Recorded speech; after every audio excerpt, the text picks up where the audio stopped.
Hello नमस्कार दोस्तों, स्वागत है आप सभी का एक और नए वीडियो में। आज हम लोग करेंगे मॉडल सेट नंबर 35 से आगे, जो कि मॉडल सेट नंबर 36 है, जो कि आपके ग्रुप डी एग्जाम के लिए बहुत ही इंपॉर्टेंट होने वाला है। और भी जितने एग्जाम है जिसमें कि साइंस पूछा जाता है, उसके लिए बहुत ही इंपॉर्टेंट होने वाला है ये वीडियो। तो आप शुरू से लेकर अंत तक इस वीडियो को जरूर देखिएगा। अगर वीडियो अच्छा लगे तो लाइक कीजिएगा, और चैनल पर नए हैं तो चैनल को सब्सक्राइब करिएगा। चलिए आइए शुरू करते हैं। पहल का पहला सवाल है, मॉडल सेट नंबर 36 का क्रेस्कोग्राफ का आविष्कार किया था किसने? तो जगदीश चंद्र बोस ने किया था। रडार रडार का जो पूर्ण रूप होता है क्या होता है? तो रेडियो डिटेक्शन एंड रैंकिंग होता है। पदार्थों के पदार्थों की अम्लीयता और क्षारीयता का आकलन किया जाता है। पीएच पैमाने से जो है पदार्थ की अम्लीयता और क्षारीयता का आकलन किया जाता है, यानी कि उसको मापा जाता है। समुद्र में समान लवणता की रेखा को प्रदर्शित करता है कौन? तो आइसो हाइलैंड जो है वो समुद्र में समान लवण की रेखा को प्रदर्शित करता है। वाटर जेट तकनीक का प्रयोग किया जाता है। अग्निशामन में जो है वाटर जेट तकनीक का प्रयोग किया जाता है। हारोलॉजी के अंतर्गत अध्ययन किया जाता है। समय मापन का अध्ययन किया जाता है हारोलॉजी के अंतर्गत। घर्षण एवं स्नेहक का अध्ययन है। ट्राइबोलॉजी वो घर्षण एवं स्नेहक का अध्ययन है। गति के नियमों का प्रतिपादन किया था। न्यूटन ने जो है गति के नियमों का प्रतिपादन किया था। अगला सवाल है, पार्सेक इकाई है। पार्सेक जो है वो दूरी का इकाई है। एक जूल बराबर होता है, 1 जूल बराबर 10 के पावर 7 अर्ग होता है। एक बैरल बराबर होता है, एक बैरल बराबर जो है 10 डेसिबल होता है। ये सब इंपॉर्टेंट क्वेश्चन है, ये सब मात्रक और बीमा के सवाल ये सब पूछे जाते हैं। सापेक्षिक आर्द्रता मापी जाती है तो हाइग्रोमीटर से जो है छाप सापेक्षिक आर्द्रता यानी नमी को मापा जाता है। न्यूटन के प्रथम नियम को कहा जाता है, तो न्यूटन के प्रथम नियम को जड़त्व का नियम कहा जाता है। पृथ्वी के केंद्र पर जी का मान होता है, तो पृथ्वी के केंद्र पर जी का मान 0 होता है। जब कोई वस्तु ऊपर से गिराई जाती है तो उसका भार होता है परिवर्तनशील होता है। जब कोई वस्तु को आप ऊपर से गिराइएगा तो उसका भार में कोई भी परिवर्तन नहीं होगा, वो परिवर्तनशील रहेगा। हवा में लोहे और लकड़ी की समान भार की गेंद को समान ऊंचाई से गिराने पर क्या होगा? तो लकड़ी का गेंद बाद में गिरेगा। निर्वात में लोहे और लकड़ी की समान भार की गेंद को समान ऊंचाई से गिराने पर क्या होगा? तो दोनों एक साथ पृथ्वी पर पहुंचेंगे। भारहीनता होती है, भारहीनता जो है वो गुरुत्वाकर्षण की शून्य स्थिति में होती है। वर्षा की बूंद गोलाकार आकृति का कारण क्या है? तो पृष्ठ तनाव के कारण जो है वर्षा की बूंद जो होती है वो गोल होती है। अगला हम लोग करेंगे मॉडल सेट नंबर 37 है। द्रव बूंद की संकुचित होकर न्यूनतम क्षेत्र घेरने की प्रवृत्ति का कारण क्या है? तो पृष्ठ तनाव, यानी कि द्रव बूंद की जो संकुचित होकर न्यूनतम क्षेत्र घेरने की जो प्रवृत्ति का कारण है, उसका कारण है पृष्ठ तनाव। साबुन के बुलबुले के अंदर का दाब, साबुन के बुलबुले के अंदर का जो दाब है वो वायुमंडलीय दाब से अधिक होता है। जब किसी झील की तली से उठकर वायु बुलबुला ऊपर सतह तक आएगा तो उसका आकार क्या होगा? तो उसका आकार जो है वो बढ़ जाएगा। बादलों के वायुमंडल में तैरने का कारण है क्या? तो उनका कम घनत्व जो है वो बादलों के वायुमंडल में तैरने का कारण होता है। समुद्र में पलवन करते हुए आइसबर्ग, समुद्र में जो पलवन करते हैं आइसबर्ग, कितना भाग समुद्र की सतह से ऊपर होता है? तो 1/10 भाग जो होता है समुद्र की सतह से ऊपर होता है। समुद्र में नदी की अपेक्षा तैरना आसान है, क्योंकि समुद्र में नदी की अपेक्षा तैरना आसान है क्यों? क्योंकि समुद्री तल का घनत्व जो होता है वो अधिक होता है। जब कोई जहाज नदी से सागर में घुसता है, जब कोई जहाज जो है वो नदी से कहाँ घुसेगा? तो सागर में घुसेगा, तब क्या होगा? तो तब जहाज कुछ ऊपर उठ जाता है। कांच में प्रकाश का वेग होता है, कांच में प्रकाश का वेग 2 × 10 की पावर 8 मीटर प्रति सेकंड होता है। त्रिआयाम में लेजर किरण यानी कि बीम की सहायता से चित्र बनाने की विधि का नाम है तो होलोग्राफी है। किसी तारे का रंग सूचक होता है उसके ताप का। किस बिंदु पर फारेनहाइट तापक्रम सेंटीग्रेड तापक्रम का दुगना होता है? तो 160 डिग्री फारेनहाइट पर जो है फारेनहाइट तापक्रम सेंटीग्रेड तापक्रम का दोगुना होता है। अस्त होते समय सूर्य लाल दिखाई देता है। तो प्रकीर्णन के कारण, प्रकाश प्रकीर्णन के कारण जो है सूर्य अस्त समय लाल दिखाई पड़ता है। आकाश नीला दिखाई देता है। आकाश जो है वो प्रकाश के प्रकीर्णन के कारण नीला दिखाई देता है। कार में साइड मिरर के रूप में किस दर्पण का प्रयोग होता है? तो साइड मिरर के रूप में उत्तल दर्पण का प्रयोग होता है। मृग तीक्ष्णा उदाहरण है। मृग तीक्ष्णा जो है वो पूर्ण आंतरिक परिवर्तन का उदाहरण है। धूप के चश्मे की पावर होती है, धूप के चश्मे की पावर 0 डायोप्टर होती है। थर्मोस्टेट का प्रयोजन क्या है? तो थर्मोस्टेट का प्रयोजन तापमान को स्थिर रखना है। रेफ्रिजरेटर में खाद्य पदार्थ ताजा रखने हेतु सुरक्षित तापमान कितना होता है? तो 4 डिग्री सेल्सियस होता है।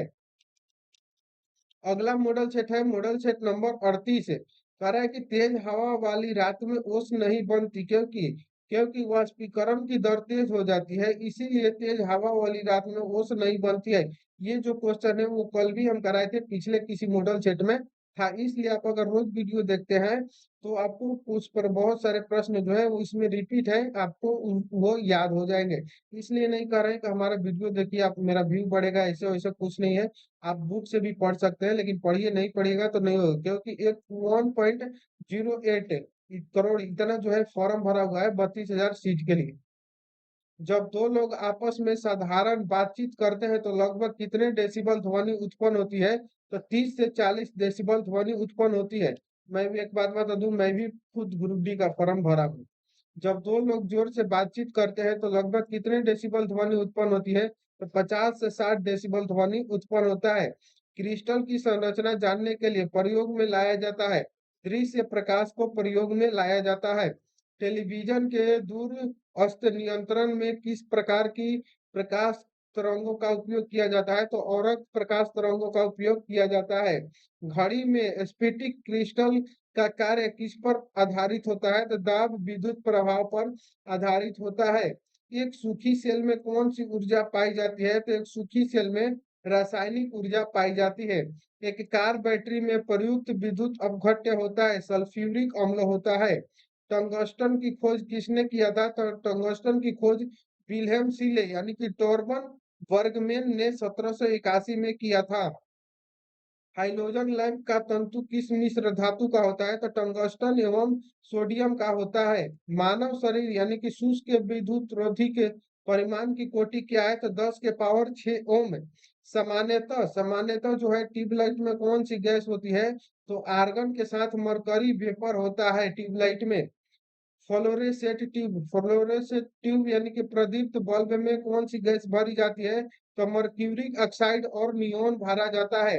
प्रत्यावर्ती धारा को डिस्ट धारा में परिवर्तित करने वाली युक्ति को क्या कहते हैं? तो रेक्टिफायर यानी कि एसी को डीसी में कन्वर्ट करने वाले यंत्र को क्या कहा जाता है? तो रेक्टिफायर कहा जाता है। डिस्ट धारा का जो डायरेक्ट करंट है यानी कि डीसी को प्रत्यावर्ती धारा यानी कि अल्टरनेटिंग करंट एसी में परिवर्तित करने वाली युक्ति को क्या कहते हैं? तो इन्वर्टर कहा जाता है। सूर्य में ऊर्जा का स्रोत है। नाभिकीय संलयन जो है वो सूर्य में ऊर्जा का स्रोत है। अगला सवाल हम लोग देखेंगे। अगला सवाल है मॉडल सेट नंबर 39 है। परमाणु रिएक्टर क्या है? तो आणविक भट्टी जो है वो परमाणु रिएक्टर है। पायरोमीटर का प्रयोग किया जाता है, तो अत्यधिक उच्च तापक्रम मापने में पायरोमीटर का प्रयोग किया जाता है। आर्सेनिक 74 जो है वो रेडियो एक्टिव का प्रयोग किया जाता है। ट्यूमर के इलाज के लिए आर्सेनिक 74 रेडियो एक्टिव का प्रयोग किया जाता है। आंतों के रोगी के निदान में किन किरणों का उपयोग किया जाता है? तो एक्स किरण का। भारत में प्रचुर मात्रा में उपलब्ध महत्वपूर्ण नाभिकीय ईंधन कौन सा है? तो थोरियम।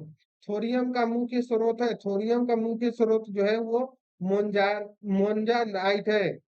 पृथ्वी की आयु का मापन किस विधि द्वारा किया जाता है? तो यूरेनियम डेटिंग द्वारा पृथ्वी के आयु का मापन किया जाता है। जीवाश्म मृत पेड़ पौधों के आयु निर्धारण के लिए किसका उपयोग किया जाता है? तो समस्थानिक C14 का प्रयोग किया जाता है। C14 समस्थानिक की खोज किसने की थी? तो एफ किल्वी ने किया था। कोबाल्ट 60 कौन सी किरणें उत्सर्जित करता है? तो गामा किरणें जो है कोबाल्ट 60 उत्सर्जित करता है। रेडियोधर्मी पदार्थ उत्सर्जित करता है। अल्फा बीटा तथा गामा किरणें जो है वो रेडियोधर्मी पदार्थ उत्सर्जित करता है। अति चालक का लक्षण है। अनंत पारगम्यता जो है वो अति चालक का लक्षण है। बुलेट प्रूफ वस्तुओं के निर्माण में कौन सा बहुलक प्रयोग होता है? तो पॉलीकार्बोनेट्स जो है वो बुलेट प्रूफ वस्तुओं के निर्माण में प्रयोग किया जाता है। ऑप्टिकल फाइबर किस सिद्धांत पर कार्य करता है? तो ऑप्टिकल फाइबर जो है वो पूर्ण आंतरिक परिवर्तन पर कार्य करता है। गैस इंजन की खोज किसने की थी? तो डेमलर ने। लेजर का पूर्ण रूप क्या है? तो light amplification by stimulated emission of radiation है। रडार का आविष्कारक कौन था? तो रॉबर्ट वाटसन। परमाणु नाभिक को किसने खोजा था? तो रदरफोर्ड ने। न्यूट्रॉनों की खोज किसने की थी? तो पाउली ने 1930 में न्यूट्रॉनों की खोज किया था। अगला है model set number 40। Model set number 40 का पहला सवाल है, हीलियम के नाभिक में होते हैं। तो हीलियम के नाभिक में 2 प्रोटॉन तथा 2 न्यूट्रॉन होते हैं। सबसे भारी प्राकृतिक तत्व कौन सा है? तो यूरेनियम जो है वो सबसे भारी प्राकृतिक तत्व है। स्टील की कठोरता प्रदान करने के लिए बढ़ाई जाती है। क्रोमियम की मात्रा बढ़ाया जाता है स्टील की कठोरता प्रदान करने के लिए। भारी मशीनों में स्नेहक के रूप में प्रयुक्त होता है। तो ग्रेफाइट जो है वो भारी मशीनों में स्नेहक के रूप में प्रयोग होता है। हाइड्रोजन में सर्वाधिक अभिक्रियाशील होता है। फ्लोरीन फ्लोरीन जो है वो हाइड्रोजन में सर्वाधिक अभिक्रियाशील होता है। पृथ्वी के चारों ओर गैसों का समूह क्या कहलाता है? तो वायुमंडल कहलाता है। अम्ल वर्षा का मुख्य घटक क्या है? तो अम्ल वर्षा का मुख्य घटक जो है वो SO2 है। शक्कर का किण्वन से क्या बनता है? तो शक्कर के किण्वन से इथाइल एल्कोहल बनता है। जीव विकास को सबसे पहले किसने समझाया? तो लेमार्क ने जीव विकास को सबसे पहले समझाया। रेडियोधर्मी तत्व से किरणें निकलती है 3 प्रकार के, अल्फा बीटा और गामा। जो किरणें है वो रेडियोधर्मी तत्व से निकलता है। अगला सवाल है, हल्दी के पौधे का खाने लायक हिस्सा कौन सा होता है? तो प्रकंद। प्रकंद जो होता है वो हल्दी के पौधे के खाने लायक हिस्सा होता है।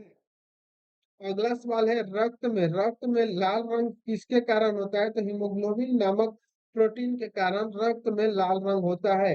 बल की परिभाषा न्यूटन के किस गति नियम से प्राप्त होती है? तो न्यूटन के प्रथम गति नियम से बल की परिभाषा प्राप्त होता है। कितने ताप पर जल का घनत्व अधिकतम होता है? तो 4 डिग्री सेल्सियस पर। प्रतिध्वनि सुनने के लिए श्रोता और प्रवर्तक सतह के बीच न्यूनतम कितनी दूरी होनी चाहिए? तो 17 मीटर लगभग होना चाहिए। लाल, हरा और नीला रंग को मिलाने पर कौन सा रंग प्राप्त होता है? तो सफेद रंग प्राप्त होता है। प्रकाश के किस घटना के कारण रेगिस्तान में मरीचिका दिखाई पड़ता है? तो पूर्ण आंतरिक परावर्तन के कारण। ठंडक उत्पन्न करने के लिए रेफ्रिजरेटर में कौन सा द्रव उपयोग किया जाता है? तो फ्रेऑन गैस का उपयोग किया जाता है ठंडक उपयोग उत्पन्न करने के लिए। यहीं तक करेंगे हम लोग आज इस वीडियो में। मॉडल सेट नंबर 40 तक हम रोज करते हैं 5 मॉडल सेट एक वीडियो में। अब कल हम लोग करेंगे 41 से लेकर 45 तक। तो मिलते हैं कल नेक्स्ट वीडियो में, तब तक के लिए जय हिंद, थैंक यू।